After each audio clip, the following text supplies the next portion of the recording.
Okay, looks like we're connecting here.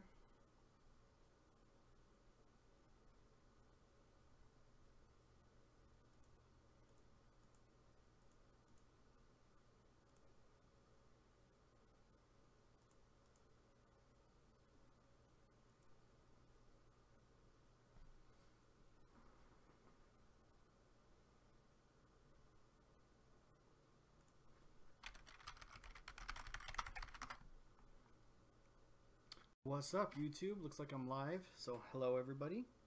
Welcome to my live stream. I'm hoping everything works. So give me a second here. Sometimes it takes a delay here for all this to work, but it's good. Okay, it looks like we're connected. Can I get a 1? Type in a 1 if you guys can hear me. Type in a 1 if you guys can hear me. Can I get a 1 in the chat if you guys can hear me? Oh, we got people talking, so that's a good sign. People are talking. 1, awesome. So you guys can hear me. That's good. Good. You look naked without your kid on your shoulder. Yeah, I feel naked sometimes with my kid on my shoulder. That's true. Okay, let's chat, guys. Let's chat. Okay. Hold on, let me bring the chat option up here so I can read the chat here. There we go, there's a good chat there.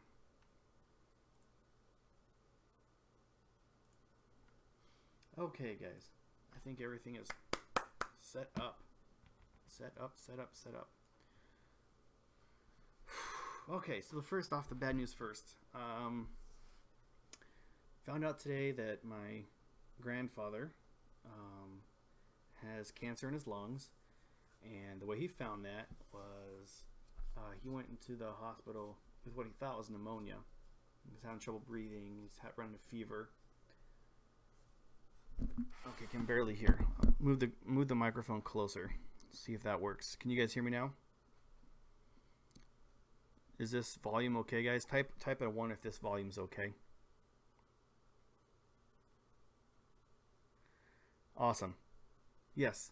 So he went in thinking he had pneumonia. He doesn't have pneumonia. He had cancer. That's why it looked like pneumonia. He can't breathe. His lungs are filled with liquid. Yeah. And it turned for the worse. So they got him on life support. He's in and out of consciousness, and he's done. So I'm a little bit depressed. It's a little bit sad. And I'm gonna have to go bury him probably by the end of the week, next week at the latest. So I'm not looking forward to that. So I'm having a bad day, and you guys make my day a lot better. So I'm gonna try to get through this. You know, try to get on with my life, I guess.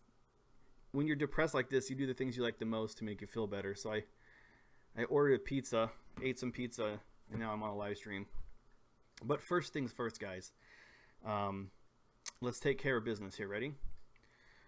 Rideshare revolution in the house. Anthony Jones in the house. Rodney in the house. Michael Uribe in the house. Timothy in the house. Lori in the house. What's up, guys? So that's good. So today's live stream, I wanted to respond to a lot of other YouTubers who have been talking about this subject. They talk about the recent thing that the new CEO said. I think he pronounced it Dana, so I'm gonna call him Dana. And if that's mispronouncing it, then my bad. I suck at pronunciation. But what he said recently was that Trump is killing the middle class, and I thought that was like a normal thing to say. It's true. And we can go into that later if you want to, but the real reason I wanted to talk about this is there's a lot of YouTubers out there who are like, oh, he's just talking. He doesn't know what he's talking about. He's from a different country. He's rich. What does he know about the middle class? That kind of stuff. And I think that's really unfair. So before I get to whether or not it's true if Trump is killing the middle class, I want to talk about the new CEO in Uber. Because first off, do you know what kind of car Rideshare Revolution drives? I think he drives a Prius, Maybe it's a Honda Civic. I don't know. You guys should go right now to his channel and ask him. Say your personal driver wants to know what car he drives. But anyway, I digress from that. So you can see I'm nervously twitching my hands. I don't normally do that because I'm sad. Dean Thomas in the house. What's up, Dean Thomas? That's what happens when you find out your family members are going to die. Is you get nervous and have nervous twitches. So excuse that, guys. I'm sorry about that. Anyway, so Uber has a new CEO, and I think that the new CEO is doing a good job. But before I get into talking about that, I just want to say I still hate Uber. I think Uber is a terrible company. I like working for Uber. I like making money for Uber, right? But I don't like Uber generally. And the reason for that is Uber is killing the middle class, okay? So partly I agree with some of these other YouTubers out there that when Dana goes out there and says Trump is killing the middle class, it's to distract you from the fact that Uber is doing a terrible job. It's to distract you from the fact that Uber is taking a good middle class job that you can do full time and feed your family and replacing it with slave wages, basically, right? No one likes taxis, so I'm glad the taxi industry is dying, but being a taxi cab driver is a good job, and now they're going after bus drivers. So the bus driver is one of the last honest jobs, okay? If you sign up to be a bus driver, you put in your 8-hour shift every day for 20 years, you get medical coverage, you get a pension, you get retirement, and you get medical insurance. There are not very many of those kind of jobs left, okay? Basically, there's teachers, there are bus drivers, there's post office workers, and then there's police officers and firemen. And those are the last honest jobs. Buddy Perea in the house. What's up, Buddy? For those of you who don't know, Buddy and I were basically the same person, a year apart, born in the same hospital. He's my brother from another mother, from the Army. Getting joy in the house. What about truck drivers too, which Uber is also going through? That's true, but it's a little bit different for truck drivers because it's always been more of a contractor job, right? Like, there's not a lot of state-owned truck drivers. About to get my haircut? Yeah, still got that Army in you, huh? Good Sam. Good Sam, Arizona. That's right, both born there. On the same day too. That's my birthday. Same birthday, just a year apart. But I digress. So truck driving, yeah, that's a good honest job, and Uber is trying to screw that too. But like, you can't. You still are an independent contractor with a truck driver. You can drive for multiple different companies, and you know, it's not like working the city bus. When you work for the city bus, you know, you have a shift. You can go home to your kids at night, that kind of thing. So I feel you. So I'm still there. But what is Uber doing? And generally app-based things and gig economy stuff is they're replacing full-time jobs with pensions, with health benefits, with all this stuff. They're replacing these kinds of jobs, simply put, with the crappy jobs. Now, I love Uber. I love the gig economy. I love working on that because I got kids. You guys know I got kids. You see them all the time. So it works around my schedule. I can still put in 35, 40 hours on the weekend, which for in most places is a full-time job. But again, with Uber, if you only work 40 hours a week, you're not going to make $50,000 a year working 40 hours. We all know that. To make $1,000 a week, you need to put in 40 to 60 hours, right? So it's replacing these good middle-class jobs. I don't even really... Well, I have mixed feelings on it because I like the idea of having a 9-to-5 and getting an honest day's wages for an honest day's work. But you can't stop the future. The future's coming, guys. That's just the way it is. Christopher in the house. Uber just wants to take over everything. Yes, I agree. Rise Your Revolution. Yeah, maybe. I guess you can. But most markets can't. Most markets aren't like Chicago, man. You can't do, you know. So anyway, but I don't like the taxi cab industry. I'm glad the taxi cab industry is going to die. I say good riddance. Bye. I'm not going to be sad. I ain't going to be sad when the taxi cab industry dies.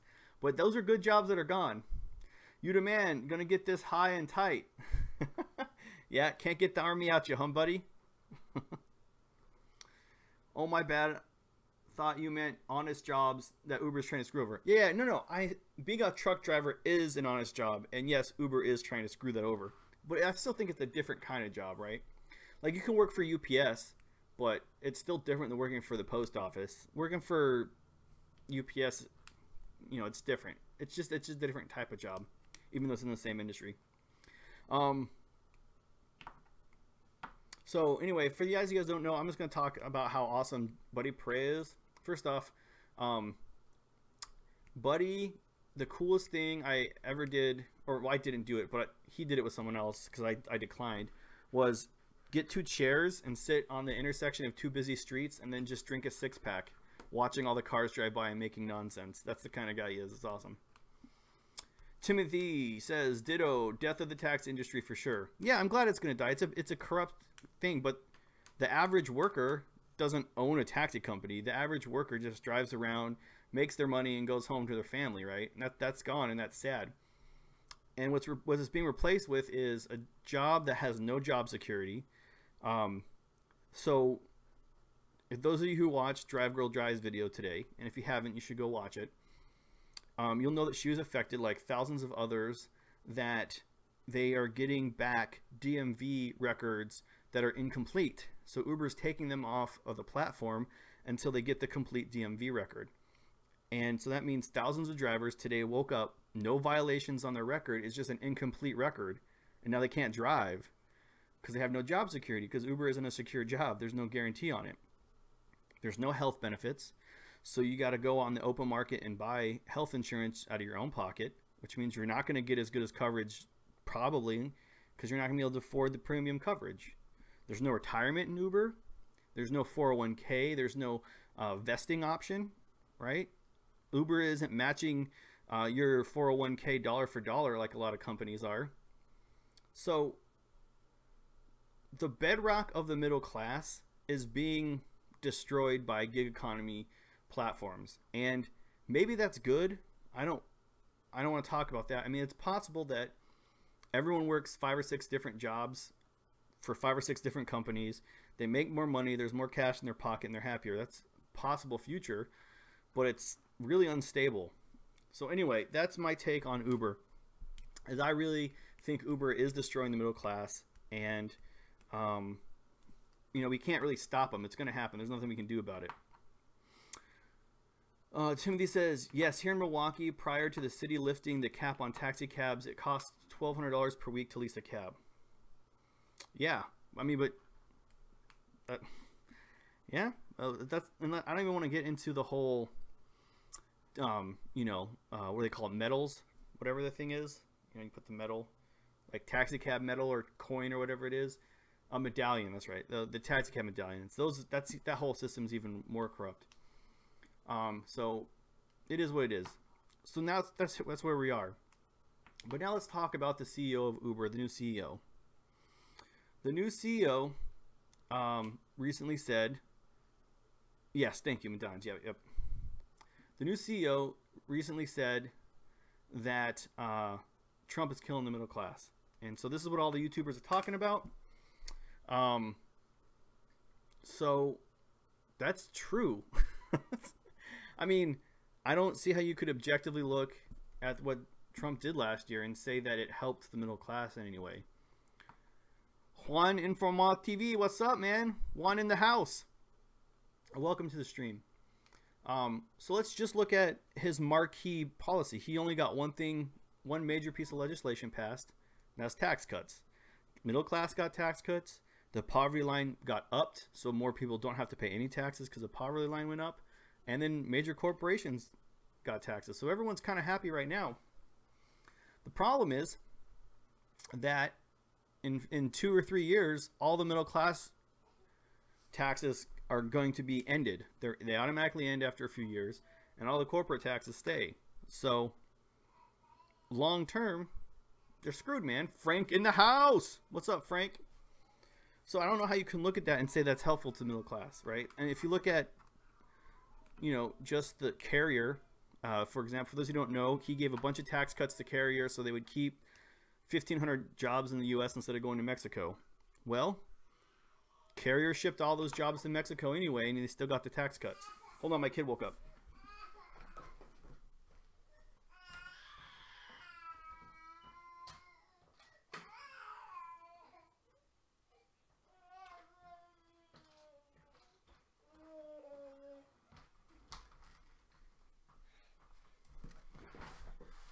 So, I'm not saying you should like Trump. I'm not saying you should hate Trump. I'm not saying Trump is good or bad. Well, I mean, you guys know my opinion, and I'm not a fan of Trump. But what I'm saying is, objectively, it's hurting people below the middle class line people. And so, that's the first thing, is what Dana said was true. That's the way it is. Now, the second thing I want to talk about is Dana himself as CEO. Okay, so one of my favorite YouTubers is Uber Hints. Hillbilly Rideshare in the house. What's up, Hillbilly? Nice to have you. So to catch you up, Hillbilly, my grandfather went to the hospital thinking he had pneumonia, and it turns out he has lung cancer. He can barely breathe. He's in a coma. So I'm super depressed about that. That's the sad part I'm at right now. And the second thing I'm talking about is some of these other YouTubers who are talking smack about the new CEO. But so that's where we're at, Hillbilly. To catch you up. So the next thing is, you guys forget how terrible Travis Kalanick was. Travis Kalanick is definitely one of the worst CEOs of any company ever. He basically just ruined Uber and did everything wrong. So we got a new CEO, and what has he done? Well, he hasn't really done a lot because he's new. One thing he did that I was really mad about is he didn't uncover all of the dumb stuff that was going on with the privacy information that Uber locked, right? Like, Uber got hacked. Quest 360 in the house. What's up, Quest 60? So I understand a lot of people are mad at him for that.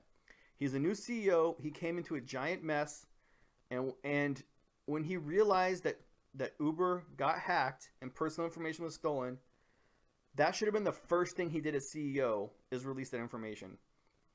So Uber is under another lawsuit by several states because it's a violation of law. If you have personal information of people that's protected and you get hacked, you have to make that announcement. You have to let them know that they have been hacked. And Uber didn't do that because Travis Kalanick is a total douchebag. So a lot of people are mad at Dana for that. And if that's why you're mad at him, I'm okay with that, bro. I'm okay. I got it. He didn't do that.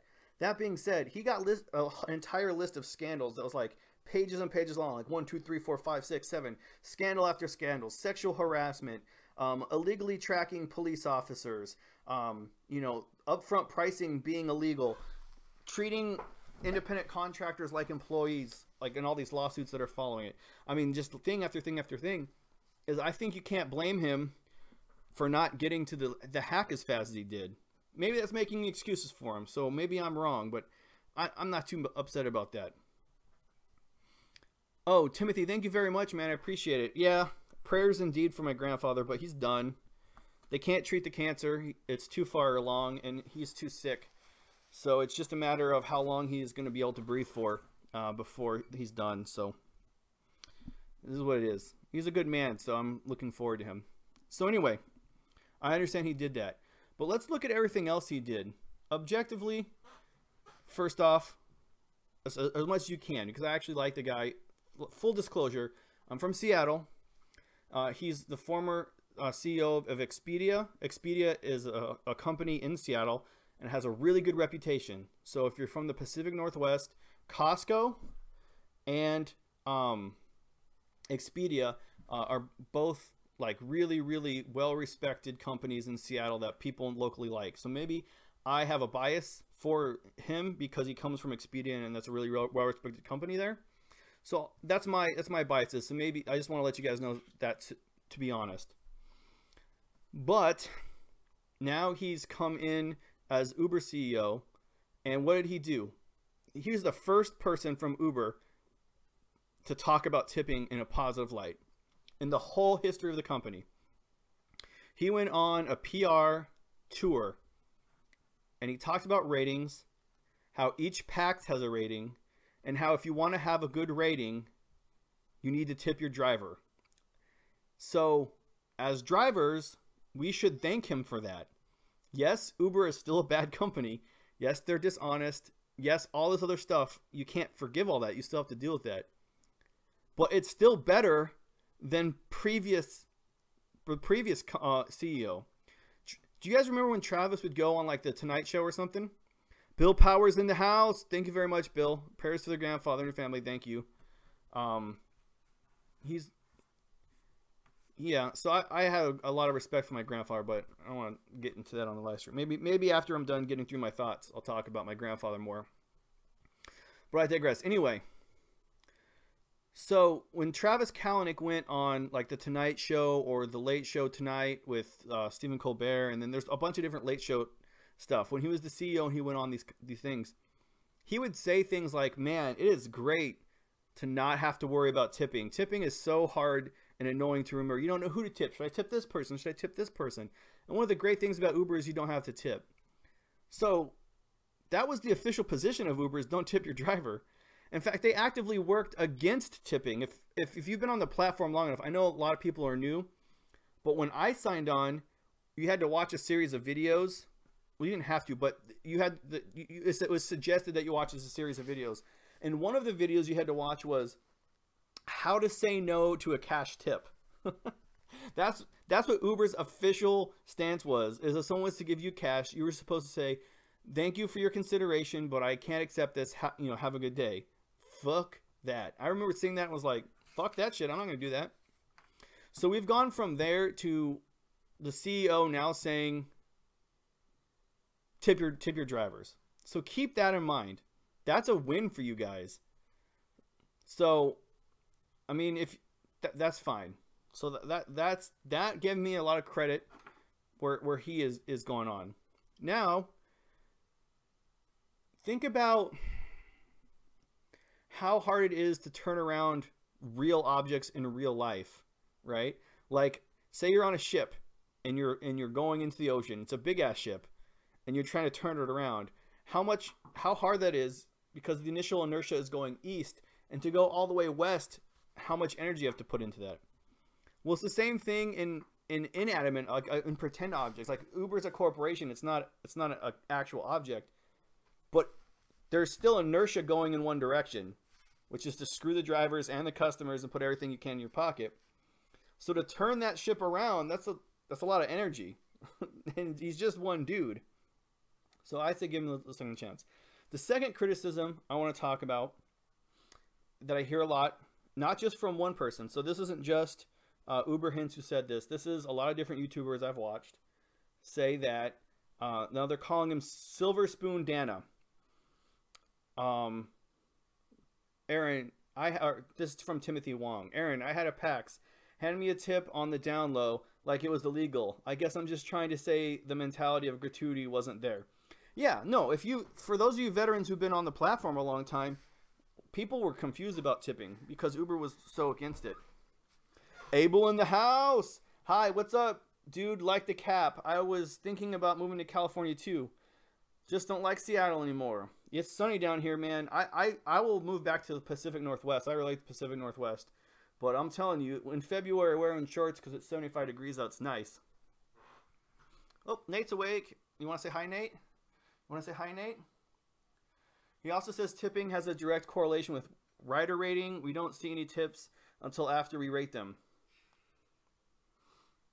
Well, so he might be misleading that. First off, Spencer in the house. What's up, Spencer? So yeah, you're right, but I don't care what the message is, as long as the overall message is tip your driver. That's good enough for me, even if it's a little bit of a lie.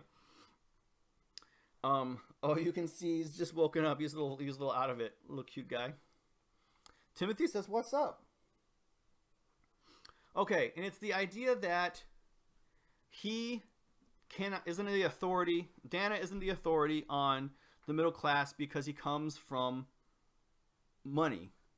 And I fundamentally have a problem with that. Like, I don't think he's a hypocrite.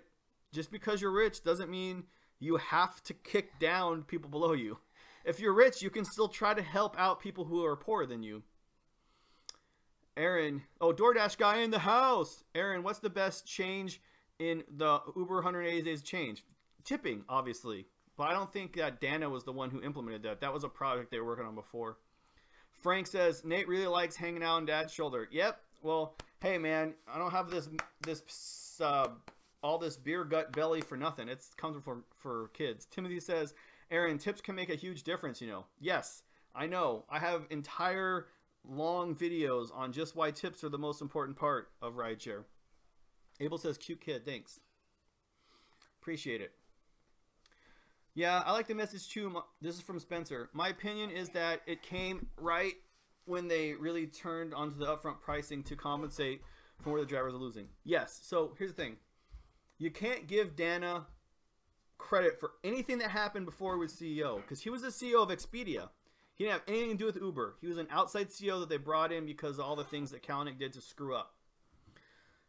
So you can't give him credit for that. And yes, 180 days was a PR push to get over the fact that they were violating the terms of service with drivers and that they were essentially they're stealing from customers. Yeah, go ahead and have some. You have to eat at the table though.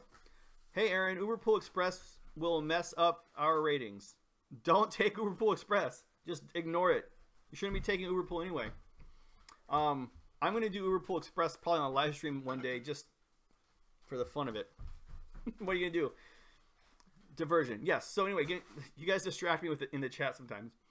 So it's a PR campaign to distract from the fact that they are violating terms of service with drivers. No longer are you making 25%, or are they taking 25%. They're taking 50, 60% per ride. The second thing they're doing is they're stealing from passengers. They're being dishonest about it. They're charging customers $15 for a $10 ride, and then they're not sharing it with drivers. So to make a diversion from that, that's what the 180 days of change was. And that's why they paid off people like Uberman and the Simple Driver. They paid them off so they could put a commercial on those YouTube channels. Because YouTube is a major problem from Uber. Because what we're doing right now, me talking to you guys talking in the chat, you sharing this video with other people, that hurts Uber. Because Uber says dumb shit like, if we lower the per mile rates, you'll make more money. That's just an outright lie. Mathematically, it's impossible. They're lying to you because you can't. There's a maximum amount of rides you can take. You can only drive so many miles in 1 hour. So the per mile rate affects how much money you make. Uber makes more money because when it's cheaper, more people take it. But you lose money. If 1,000 people take extra rides, that doesn't matter because you can still only take 4 an hour. 5 if they're short.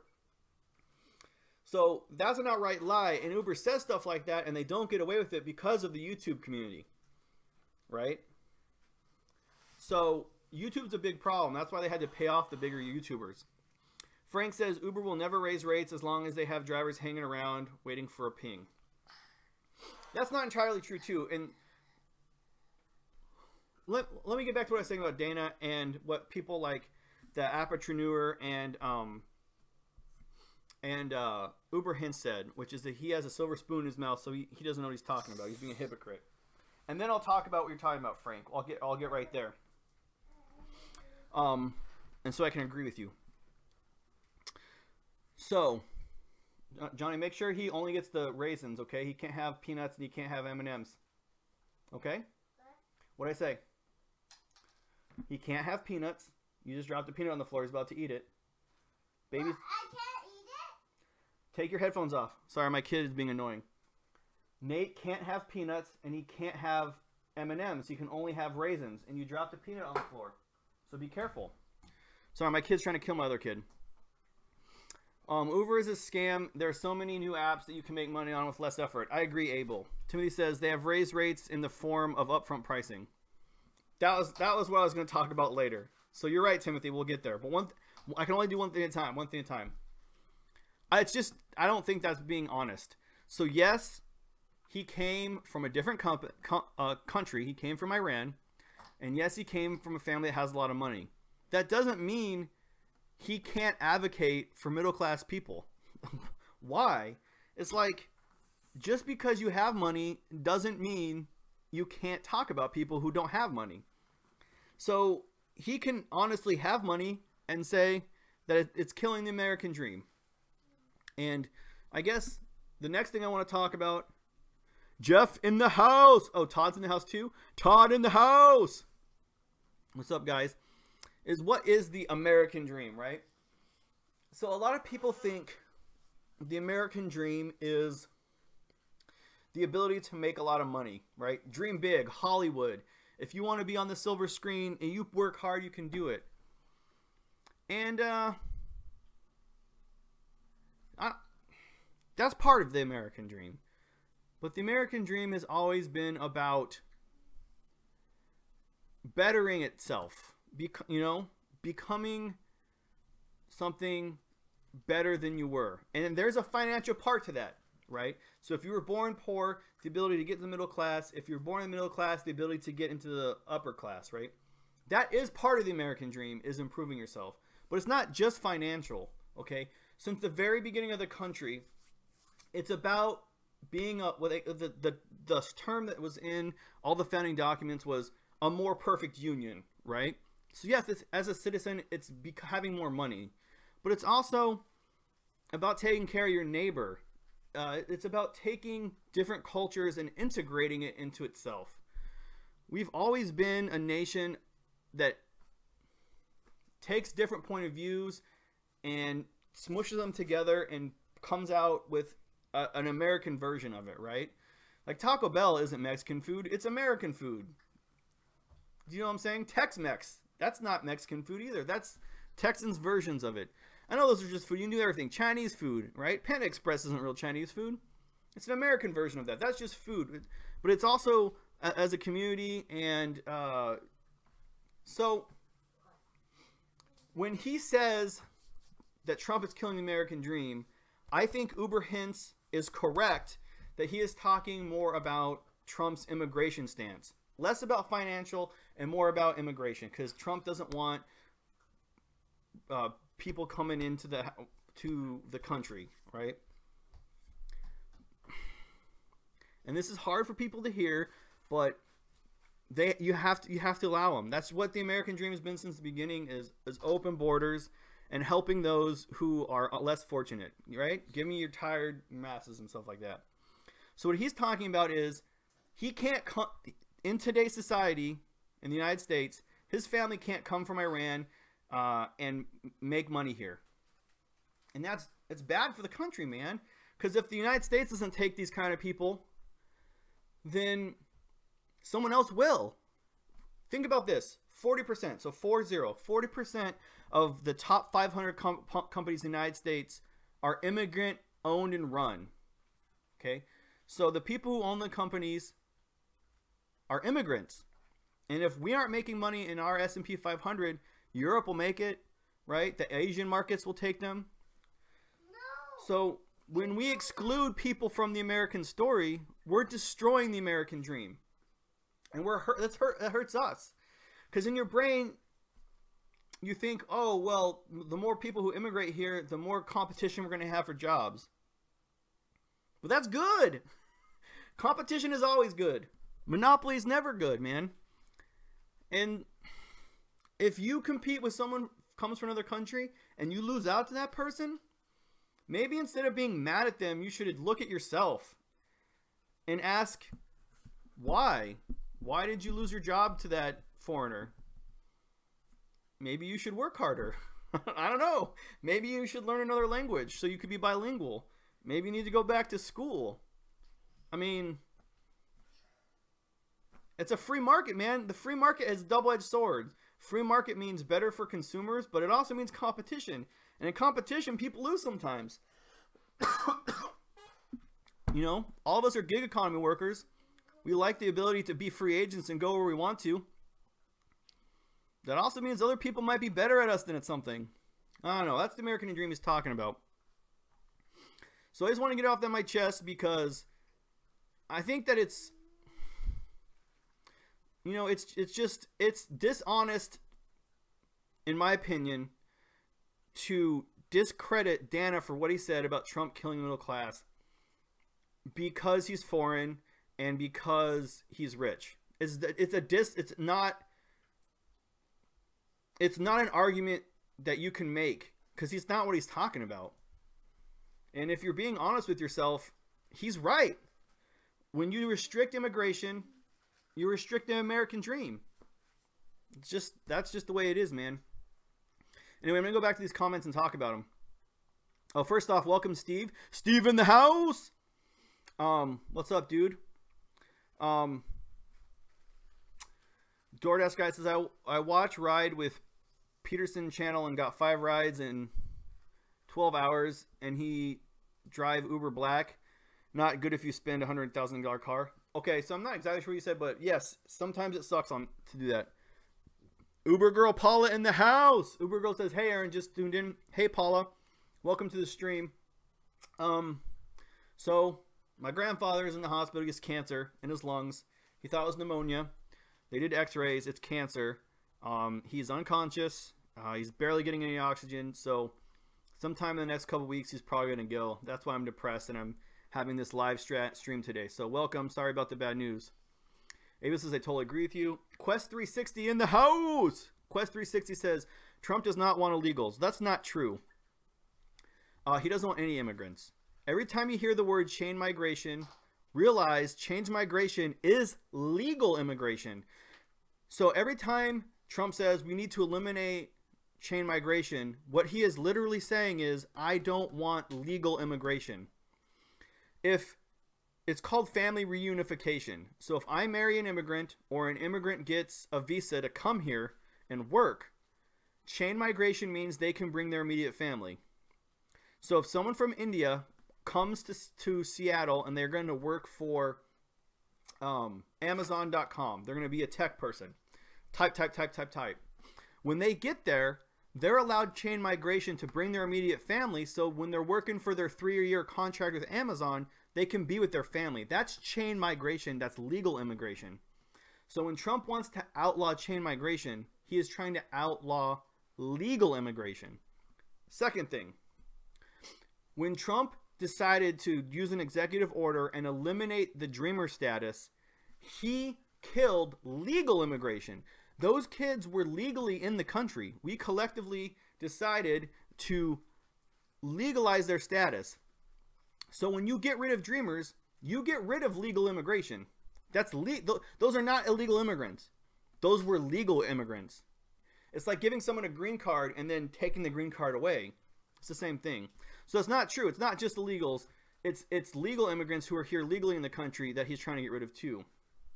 Also, I think that illegal immigration is fine because we need workers. Hey, from Scotland, Poland. Yes, exactly.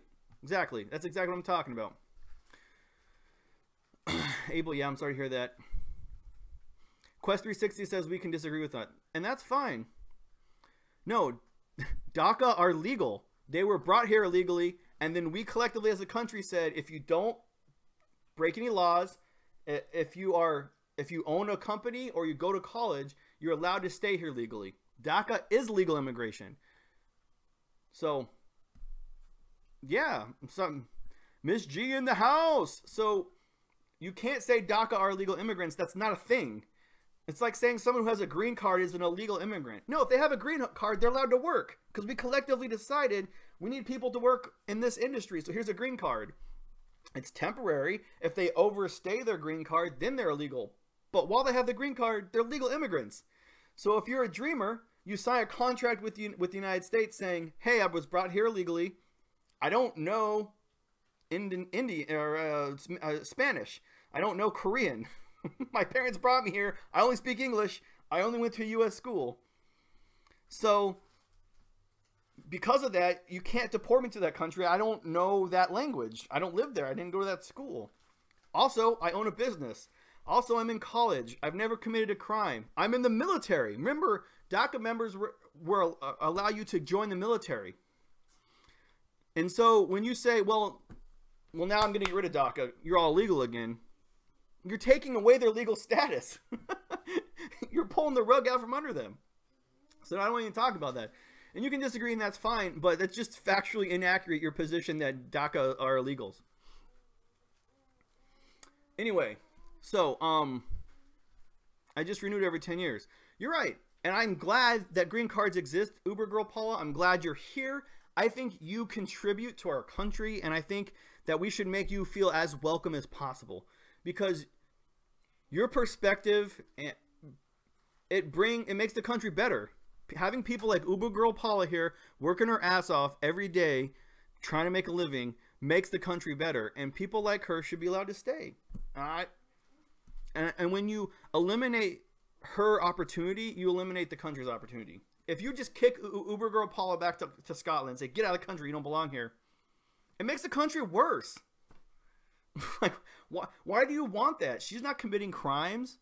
To be a dreamer, you can't have a criminal record. You have to have been here long enough, and you have to have been in the military, own a business, or being in some kind of schooling or at college. And you're paying taxes. Uber Girl Paula pays taxes. Why do we want to kick her out? I want to kick her out. I want her to stay. And if she has family from her home country, she'd be able to reunite. My dad is an engineer with Boeing, and that's how my family immigrated from Ethiopia. We all work hard and contribute to the United States. And you pay taxes, and you don't commit crimes. So welcome. I think people like Abel make the country better. So when Trump wants to kick people like Abel out, he's killing the American dream. And so that's why Dana was right. So first off, Anthony Jones in the house. Just like Trump is destroying the middle class, Dara is ignoring the need of drivers who is a part of the middle class. He needs to raise rates slightly each year to keep with inflation. Bam! Exactly. Anthony nailed it. And so I think that Anthony's new to the stream. He wasn't here earlier when I was talking about this. Yes, Uber is doing more than Trump to destroy the middle class. That was my whole point at the beginning. I went on like this long tirade about it. So go back when this reloads and watch. Uber is killing middle class jobs. You know, they're killing. Now they're going after bus drivers with the Uber Pool Express. They're already going after taxi cabs. They're going after long haul trucking, food delivery, which I don't know if that's a middle class job, but they're going after it, right? So they're taking away all these middle class jobs, and I think that's why Dana made that comment, is because, you know, if you're stealing cookies out of the cookie jar, and put them in your pocket, well, then what you say is you say, well, John stole a cookie. Go look at him. Kevin in the house. The irony of all this shit is that Trump married to a foreigner. Yes, actually, that's a fun. I think the reason Trump doesn't like chain migration, which is family unification, is because that means he can kick his in-laws out. Because his in-laws migrated to the United States after she married him, Trump, right? So his wife's parents came here on chain migration. That might be why he's against it. He wants to kick his in-laws out. So I can't blame Trump for that. If he wants to kick him out, yeah, I don't mean it's in-laws. What are you gonna do? So anyway, getting back to what was talked about, Uber spoiled their customers. Actually, Uber's stealing from their customers. They don't know it. But so what Anthony's talking about is true. Ben in the house. What's up, drivers? So now I'm not going to give Dana a free pass just because I personally like him, just because of his work with Expedia, just because I think he's being honest. But let's look at his record. He's not lying. He's being honest. He just straight told everybody, hey, Uber's coming for public transportation. You're a bus driver? We're coming for you. You're a train? We're coming for you. We're going to subsidize these rides and make it cheaper than bus fare.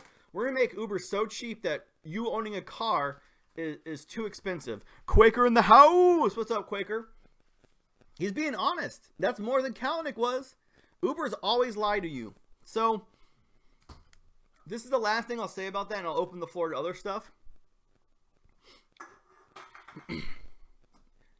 One of the most important jobs for a CEO in any company is to go on a PR tour, right? Think about this. Tesla. How much does Tesla spend annually in advertisement. $0. Tesla does not spend a penny on advertising. They don't have any commercials on TV. They didn't put commercials on the Super Bowl. They have a budget of $0. Why?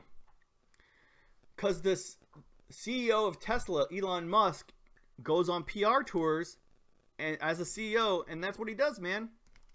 He talks up Tesla. He's a great CEO. Free advertisement. Oh, we got some more comments. Slow day, Frank. Yeah, they don't. Keeps in the news. Oh, Bill Powers in the house. DoorDash guy says Trump is like the referral professor and the website driver. They are full of shit. Yeah, exactly. Although I like t-shirt. What do you guys call them? Oh, website driver. I like website driver. I want a website, so I watch his website videos. But I'm not. Most people don't have YouTube channels. So yeah, there's that. So when Dana says something negative about Trump, it's a genius PR move. So I might do a video on this. I might not. I haven't decided. But Uber's customers, 3/4 of them, 75% of Uber customers are between the ages of 16 and 35. Guess what Trump's approval rating is among people 16 to 35? 20%. So if I'm the CEO of Uber, I should just say bad things about Trump every day. On Twitter, probably, or Facebook or other social media. Snapchat, probably. I don't even have Snapchat. Why? Because your customer base agrees with you. Millennials do not separate politics and business. It used to be back in the day, you know, my generation a little older. You stayed neutral all the time. A good example of this is Your Driver Mike, my homeboy. I love Your Driver Mike. You should go check his channel out. But he never takes a controversial stance. He's always in the middle because he's the old school business guy. Dora, I guess, says, hey, Aaron, can you make a video of Uber Express ride along? Yeah, I was thinking about it. I just don't want to do Uber Pool Express. So he's always like tries to be as neutral as possible and not take controversial positions. But millennials care about controversial positions. Oh my God, Your Driver Mike in the house. What's up, Your Driver Mike? What's up, homeboy? Yeah, you missed a good stream, man. You should go back and watch the replay. Yeah. So Your Driver Mike, one of the reasons his channels is so successful is because he takes vanilla stances. And if you listen to the podcast he was just on, all the other people on the podcast are like, here's my opinion. Here's my opinion. What is your opinion? He's like, I don't really want to talk about politics, guys. I'm going to take a hard pass on that. And that's a smart business decision, right? Or at least it was in past. But millennials care about politics. Like, when I went to go buy a washing machine, I didn't care who the CEO was. I didn't care what their holdings were. I don't care if there was slave labor. I didn't even think about any of that. My only concern was, does this washing machine work? Is it more or less expensive than other washing machines that work? And when I found the right washer, I just bought it. Millennials don't do that anymore. And Generation Z, the next generation, they get on the internet, they find out who the CEOs, who they give campaign donations to. Are they an ethical company? Are they a green company? Do they do the blah, blah, blah, blah, blah? All these kids care about is spending their money in the right way according to their politics. The most recent one is the NRA. That's why all these companies are dropping the NRA. Because young kids are not going to buy a plane ticket on a company that supports the NRA. And 16 to 34 is where all the money is. So that's why these companies are dumping that. So it's smart for Dana to talk smack about Trump because 75% of your core customers are urbanized, meaning they're in a city, not urban like, you know, rap culture or whatever, but urban meaning they're not in the rural areas, and they're 16 to 35, and that demographic hates Trump. So it's great PR to talk smack about Trump if that's your core audience. Yes, they eat Tide Pods for YouTube views. Okay, I didn't say they were smart. I say that's what they care about. So when you have a less than 20% approval rating with your core customer base, right, you should definitely talk smack about them. Now, if I was a taxi cab CEO, then I'd be going on media sources like newspapers, magazines, CNN, Fox News, MSNBC, you know, vanilla business, CSNBN News Business, or whatever that is. And I would talk about how wonderful Trump was. Because taxi cab customers are much older than Uber customers, generally speaking. So your core demographic, you know, they're going to care about that. So there's the end of my rant. Let's go back and look at all these comments here. Yeah, no politics. Ha, I talk about what I know about and I don't follow politics. Yeah, that's fine. That's why your channel's successful. DoorDash guy, hey Aaron, update on your crypto and Robinhood. Yes, every 3 months. So once a quarter. So in next month, second week next month is when I'll do an update on it. But my crypto is down a lot. Hey Johnny, can you throw that can in the trash can, please? I got it. But I still made money on it, and Robinhood's killing it. Robinhood account is killing it. It's fine. Don't worry about it, dude. Tide Pod generation. Yeah, Quest 60. I just said that. I want to get on YouTube. Let me eat this pod. No, I'm a proud supporter of the NRA. Yeah, Uber Girl Paul. I didn't say everybody. I said majority, 75%. Ben says, have you ever thought about doing podcasts? Yes. Ask your driver, Mike. I've been trying to get a podcast together for 6 or 7 months, and I wasn't even invited to the latest podcast. So, if the Apportuneur doesn't let me get on the podcast, I might just have to do my own, which I don't want to because it's a lot of work. But I think, and this is just, I'm left out, so I'm a little upset about it. I'm sad that I'm not on the RideShare podcast.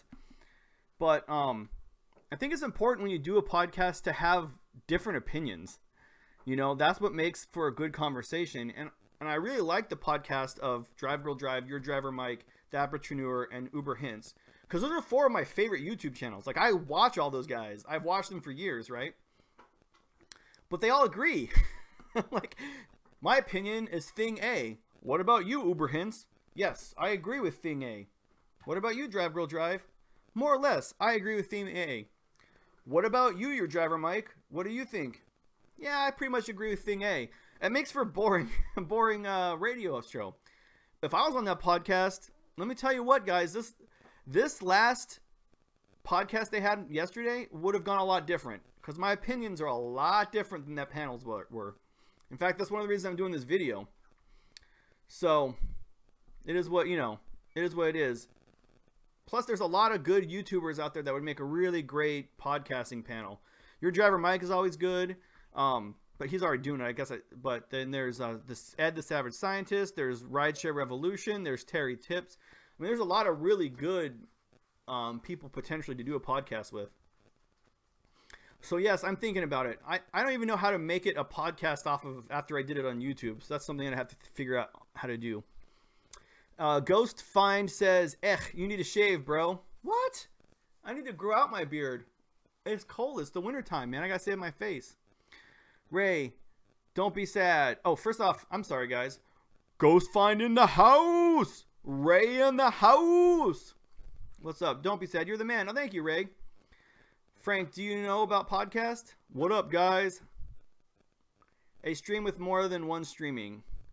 Well, a lot of people put it up on like there's like a podcast download source where you like can upload your stuff just like YouTube, and then you pick your favorite podcasters and you download the podcast in like in an MP3 format, so it plays on your headphones or your car or whatever.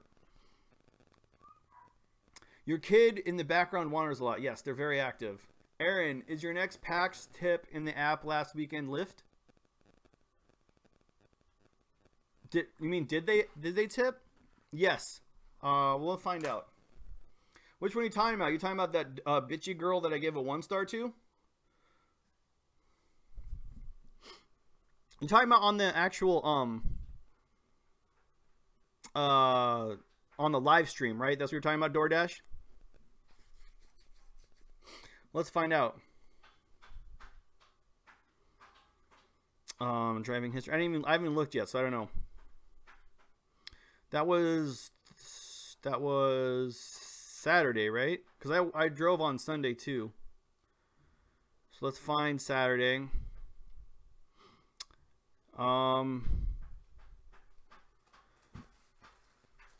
No. The last packs did not give me a tip, and neither did the bitchy girl. But the 5 before them did. So every ride up into the bitchy girl, I think her name was Sarah. Fuck you, Sarah. The prostitute, that was the second to last. Yeah, fuck you, Sarah. I think that was your name. Does it say your name? It doesn't. It doesn't say her name. What a bitch she was. Anyway, no, she didn't tip. The hooker did not tip. Is anyone surprised by that? Probably not. Yes, that's the lineup. Your driver, Mike, Revolution, Sourage, Terry would be awesome. All right, well, I'll email them. If the people want it, I'll try it. Lyft is the best thing ever. I made $220 on 2 rides. Damn, nice. Future state law required all drivers to get an electric car in California. Will it work? Yes. Yes, it would work. They never do, bro.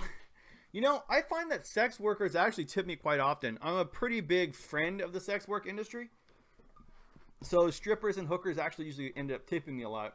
I really like strippers. In fact, if I'm having a slow night, I'll usually hang out in the parking lot of a strip club. Because a lot of dancers, I'm sorry, you should call them dancers. A lot of dancers use Uber and Lyft to go home because they are a little weirded out by taxi cabs. They've had bad experiences.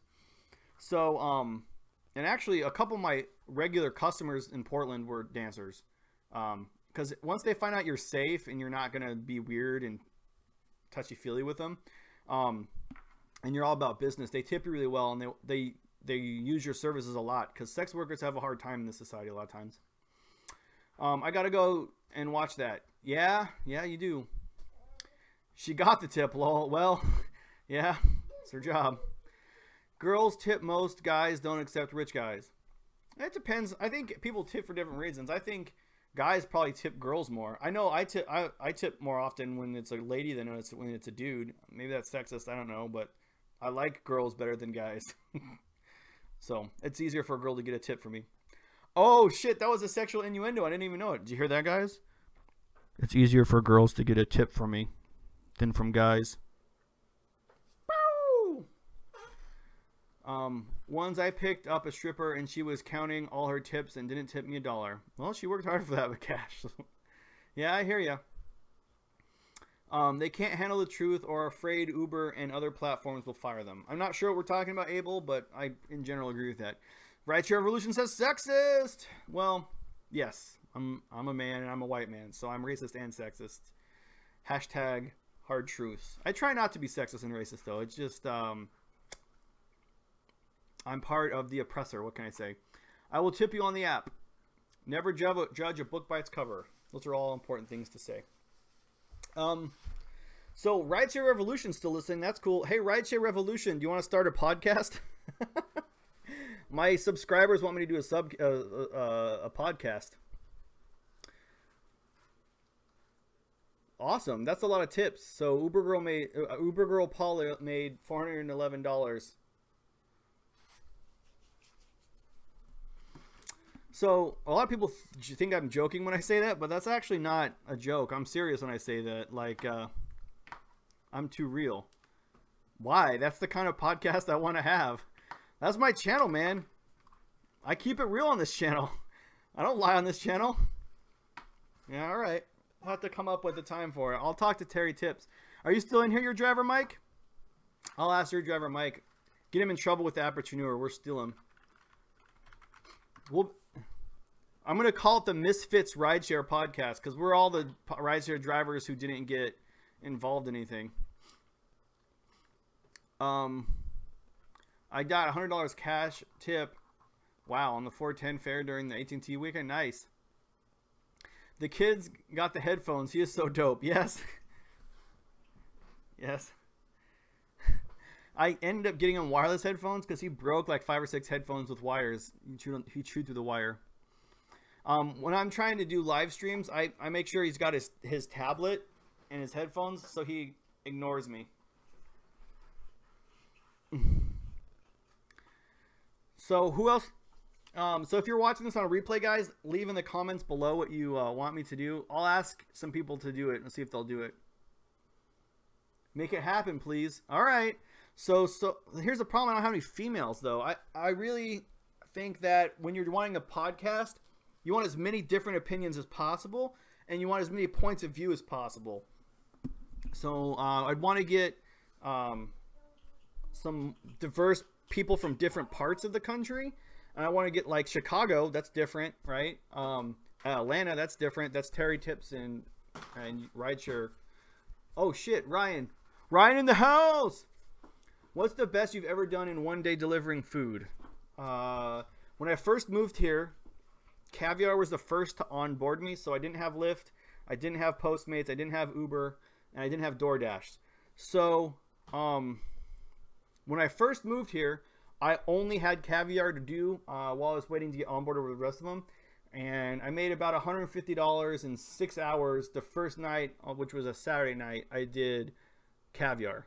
So the problem is I use all the apps. So after every ride, I turn all my apps on.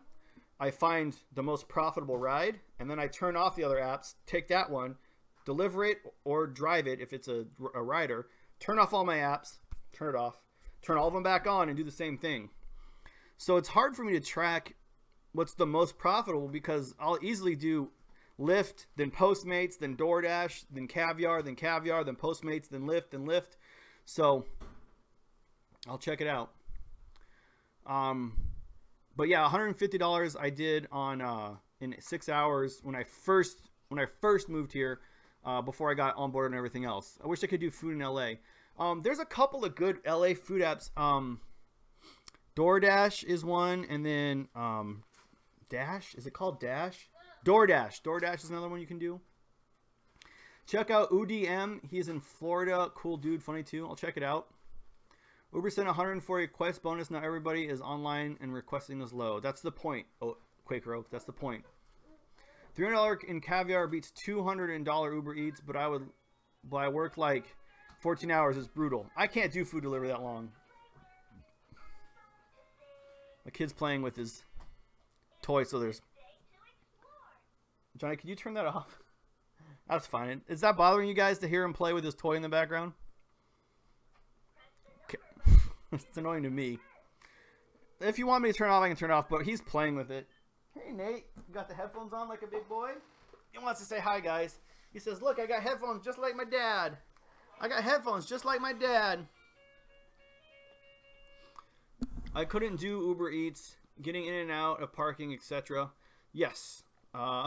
I drive a really small compact car. It's a Volkswagen Golf. It's electric. So I just squeeze in and turn my lights on. No one seems to bother me. In your experience, can you get deactivated for not accepting enough? I see you being picky on what you accept. You cannot be deactivated for acceptance rating. You can only be fired for accepting a ride and then canceling it if your cancellation rate is high enough. Lyft will send you really mean emails like, you know, when you decline rides, it really hurts the user experience and PACs can get upset. Or one I get a lot is, please try and accept every ride we send to you. Long waits make people very upset with the Lyft community. Oh, damn! Dark Road Run donated $2. Dark Road Run in the house. Can I get a heart, guys? Can I get a heart? Can we get some hearts for Dark Road Run? Let's see if I can give him a heart. Let's give him a heart. Let's give a heart to Dark Road Run.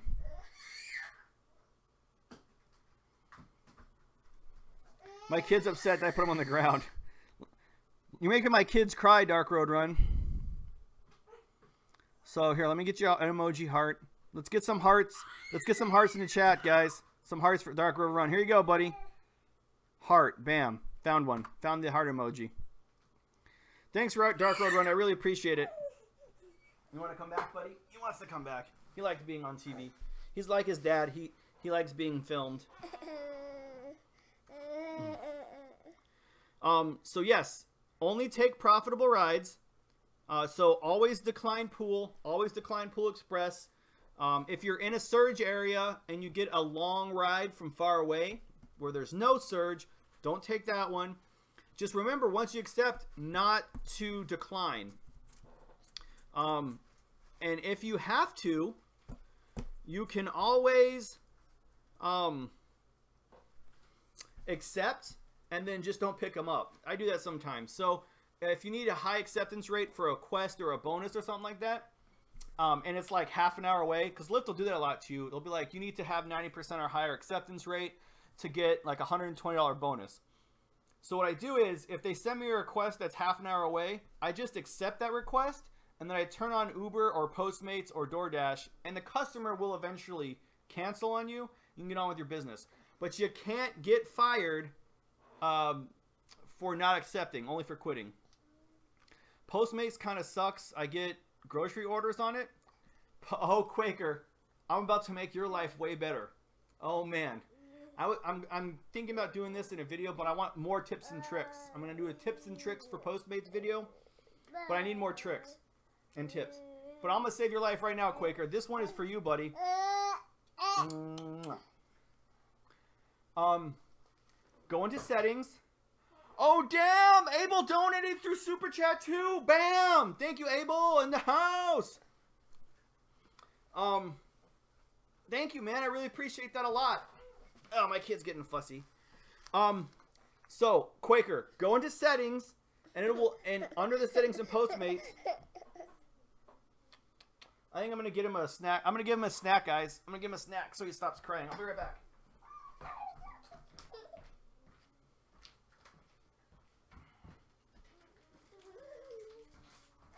Is this what you want? That's what you want? Yeah. You notice what the baby wants when he says, yeah. Okay, go under settings, Quaker. And it'll ask you, are you using a car? Are you using a moped? Are you using a motorcycle? If you change it from car to motorcycle, it tells you what the order is on the acceptance screen. So you can say no. A lot of times people order stupid, dumb stuff like coffee, like one coffee. Like, I want a mocha frappuccino latte, blah, blah, blah, blah, blah, blah. If you have the motorcycle icon on instead of the car, bam, you know exactly what they're saying. You can avoid grocery trips. You can avoid picking up dumb things like candy and stuff like that.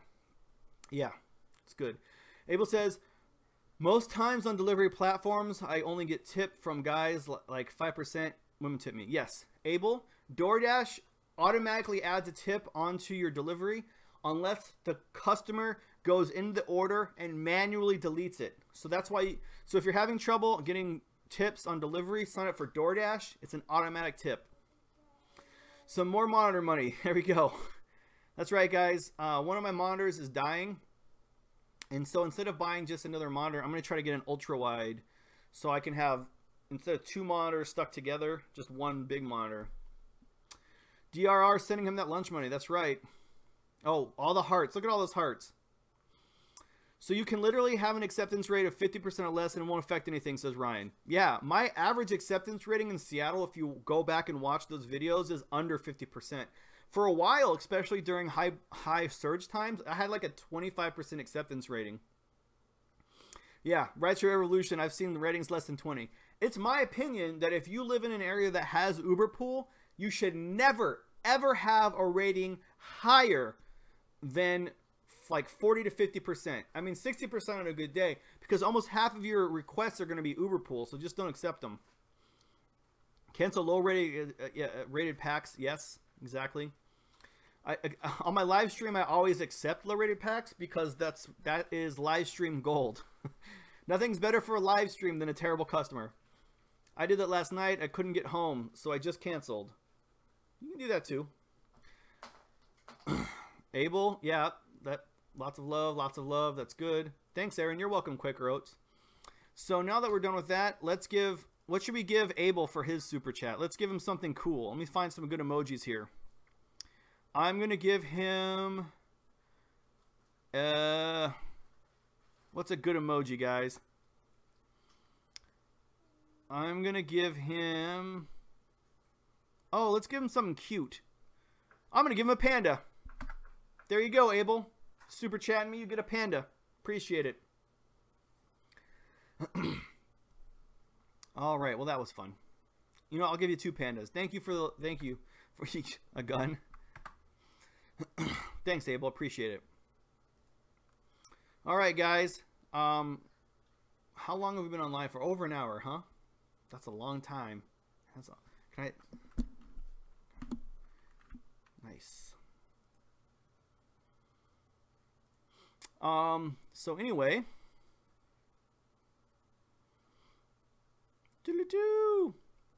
Okay. So what do you guys want to talk about? I'll talk about anything. Ask me anything. If we're done asking questions, I am going to leave though, because I gotta go take care of the kids and clean the house and all the other stuff that stay-at-home spouses do, husband-wise, if you will. What do you guys want to talk about? Anything?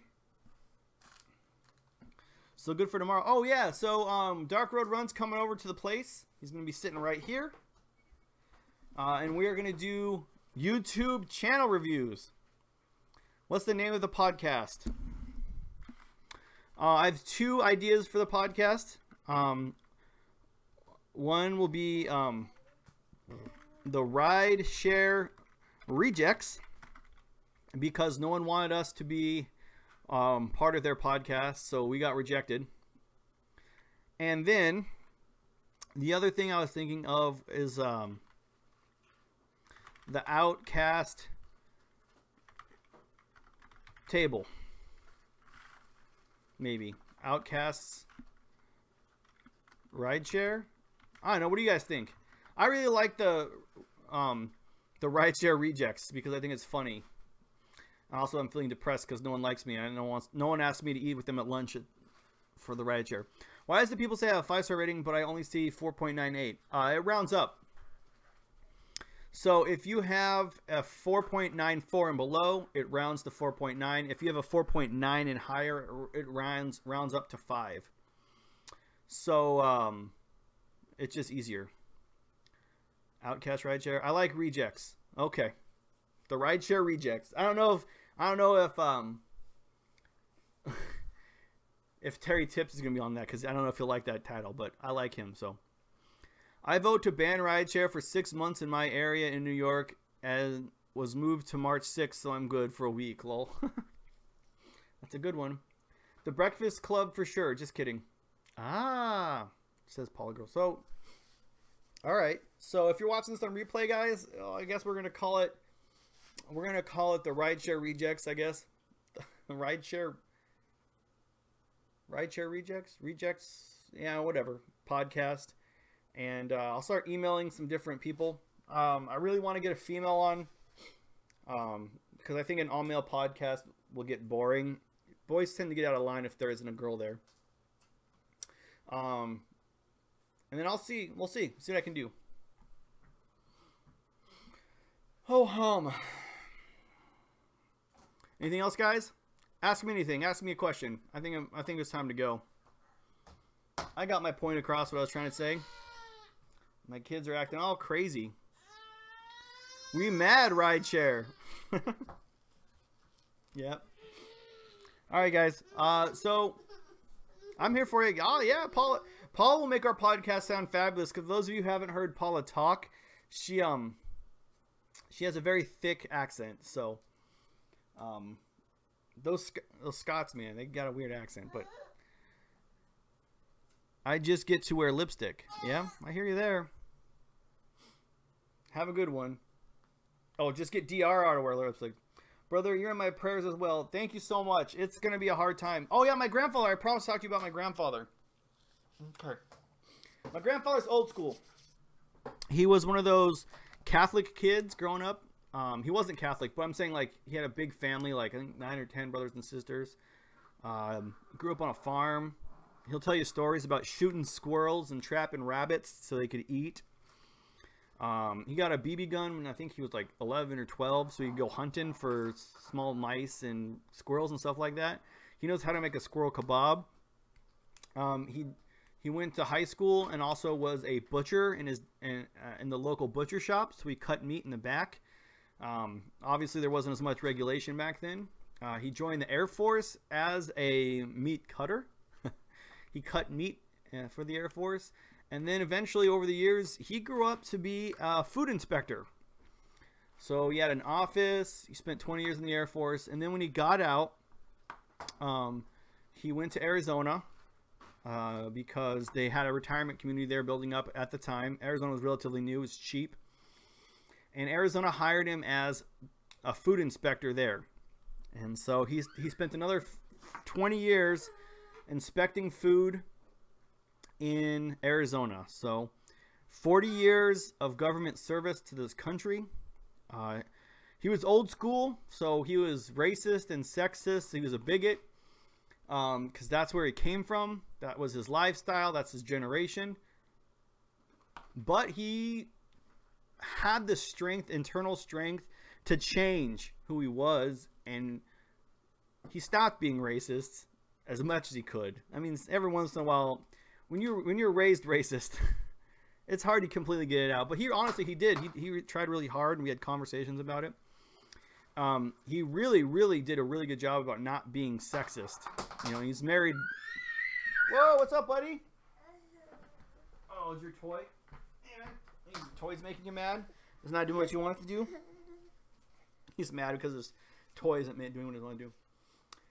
But I think the greatest accomplishment he ever did was he had 2 gay children. He had 3 children and 2 of them were gay. And he had a real struggle dealing with that as an old school dude. But at the end, you know, he managed. What's up, fat boy? You want some more food? Hey, Johnny. Johnny, can you give your brother some raisins? He's hungry. I'll have to go feed him. No? You want this? What do you want? What are you pointing at, buddy? This? You want this? Okay. But at the end, he managed to fight his demons, man. And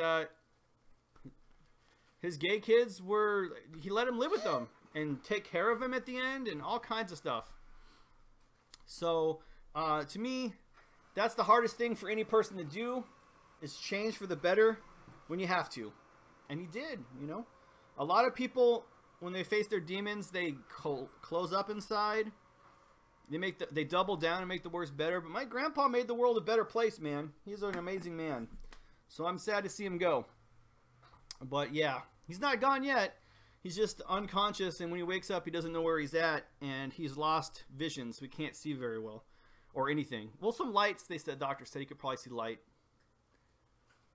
But that was my grandfather, man. He's a fighter. You know, he provided for his family. He wasn't afraid to do hard work that other people didn't want to. I mean, when you're under 14, working in a butcher shop, that's a rough life, man. That's rough. But he did it. You know, he did it. He went from eating squirrels to having those fat retirement checks, right? You got an Air Force retirement check, an Arizona State retirement check, Social Security, plus all his 401k and stuff like that. So he's a good man, man. He did a good job. And I was never really there for the really bad parts of his life, where he really didn't like women and other races and, you know, the gays. I got a little bit of his bigotry. I remember Arizona passed a law that made marriage between 2 men and 2 women illegal, and he celebrated that, which I thought was weird because I never saw that side of my grandfather before. But you know, he eventually that was when I was in middle school. So by the time I was in college and entered the Army, he'd already kind of started working at bettering himself for that. But that's my grandfather, man. I loved him a lot. He was a really good influence on me. And I think you're so cute. I think really what helped me the most to be a father, and what helped me the most along in my journey to be who I was when he talked to me about it's okay to be who you are, right? You know, if you're catching squirrels to eat food, that's fine, man. You're just as good as somebody who, you know, is on an executive board of a country. You just wear different clothes. You go to sleep in different houses. But as long as, you know, we're all the same, man. We're all the same.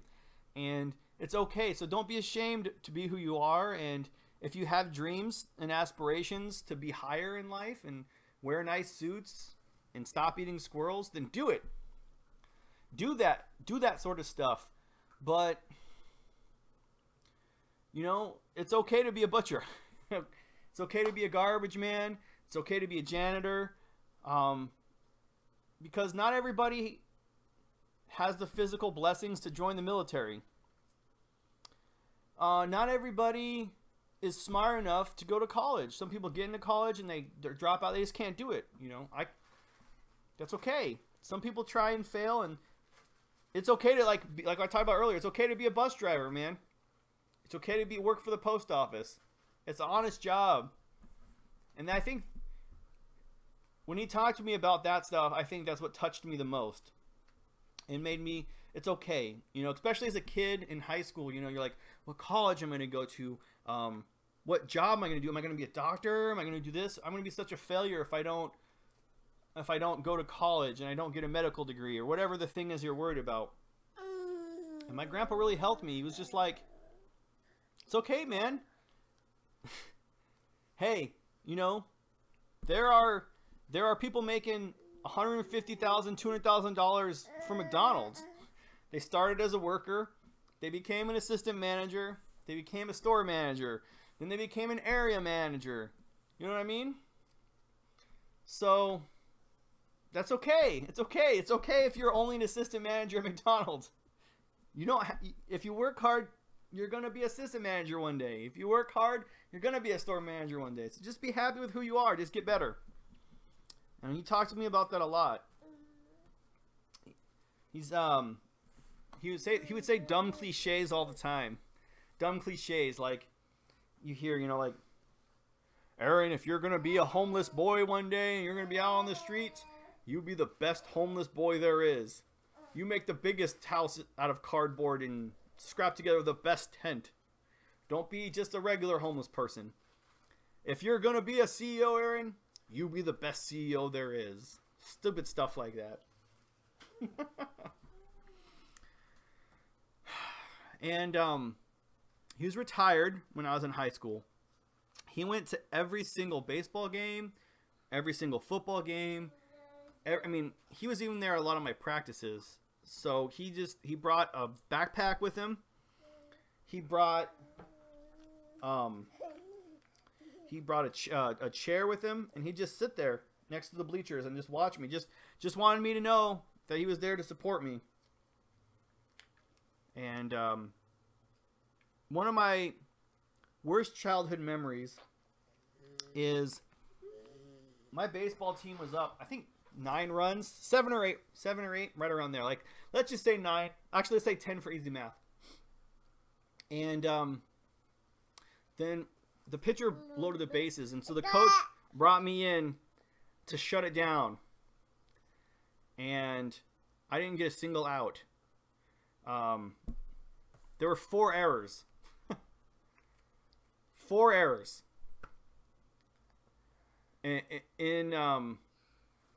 On my team. So 4 errors. And I lost the lead, and then we lost the game. 4 errors. It's like getting 4 outs in a 3-out game for those of you who don't know baseball.